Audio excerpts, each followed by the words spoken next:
son Mirabeau coule la Seine, et nos amours, faut-il qu'ils m'en souviennent, la joie venait toujours après la peine.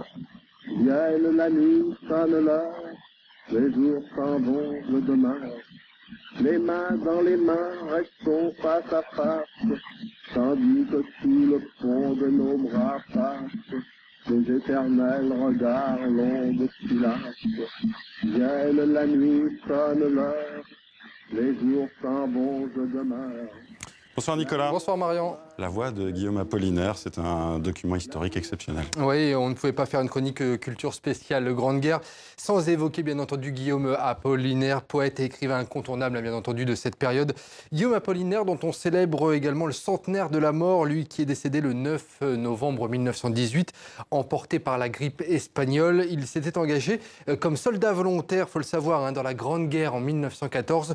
Il avait été gravement blessé par un éclat d'obus en mars 1916 dans une tranchée. Et il a beaucoup écrit sur cette guerre de 14, comme dans les poèmes « Si je mourrais là-bas » ou encore « L'adieu du cavalier ».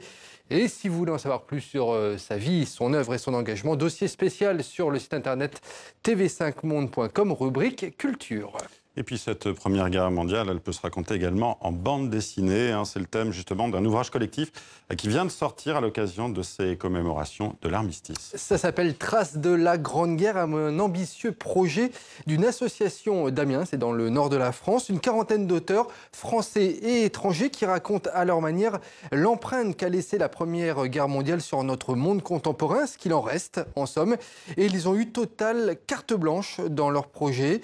On a rencontré pour l'occasion Pascal Mériot, qui est à l'origine de ce livre, et également l'un des auteurs, Régis Autière. Écoutez.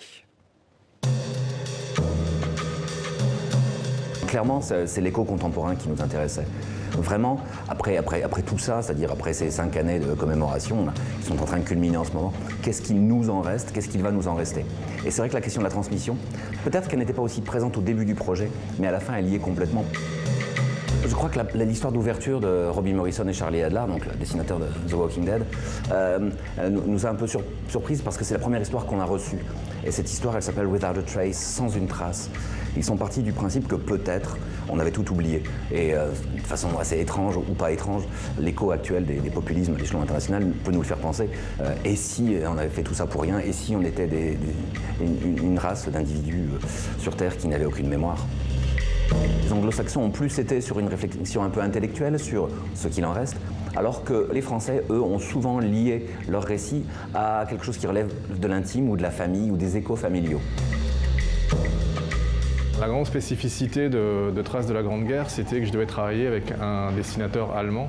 Et donc tout de suite, en fait, j'ai trouvé un intérêt à ça. J'ai contacté Thomas van Kumant, donc le dessinateur en question, et je lui ai demandé ce sur quoi il a envie de travailler. Et assez rapidement, on est tombé d'accord pour essayer de trouver un sujet en fait, qui touchait à la fois les Français et les Allemands. C'est pour ça qu'on a placé le décor du récit à la frontière, en fait. L'originalité, c'est que ce sont des points de vue internationaux, donc pas seulement parce que c'est vrai qu'en France, dès qu'on s'intéresse à la guerre de 14, qu'on va regarder un peu tous les livres, toutes les bandes dessinées qui existent dessus, on a surtout le point de vue franco-français. Donc je trouve que l'intérêt de Traces de la Grande Guerre, c'est que ça apporte aussi un point de vue, le point de vue des Anglais, le point de vue des Allemands, le point de vue des Indiens, en tout cas d'un Indien, d'un Anglais, etc. Et je pense que c'est la grande originalité de ce projet. Voilà, Traces de la Grande Guerre, une BD déjà disponible.